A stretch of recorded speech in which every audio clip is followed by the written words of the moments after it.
এই বিশাল, দাঁড়া দাঁড়া, শুনলাম তোর নাকি শখের বাইকটা চুরি হয়ে গেছে। হ্যাঁ রে, তুই ঠিকই শুনেছিস। আমি যখন নামাজ পড়তেছিলাম সেই টাইমে দুইটা চোর আসে আমার বাইকটা নিয়ে গেছে রে। তুই মানুষ না অন্য কিছু? তোর সামনে থেকে বাইকটা চুরি হয়ে গেল আর তুই কিছুই করলি না।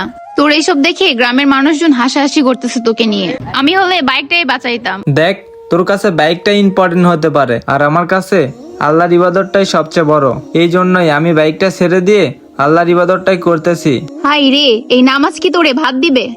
শোন, আমি ভাতের আশা করে নামাজ পড়ি না, আমি জান্নাতের আশা করে নামাজ পড়ি। তাহলে তোর আল্লাহকে বল তোর বাইকটা ফিরাই দিতে, আল্লাহর উপর যখন তোর এত বিশ্বাস।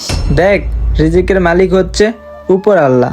আমার রিজিকে যদি ওই বাইকটা লেখা থাকে তাহলে আমি কোনো না কোনো দিন এই বাইকটা ঠিকই ফিরে পাবো। ওই যে দেখ, তোর পেছনে ওইটা কি?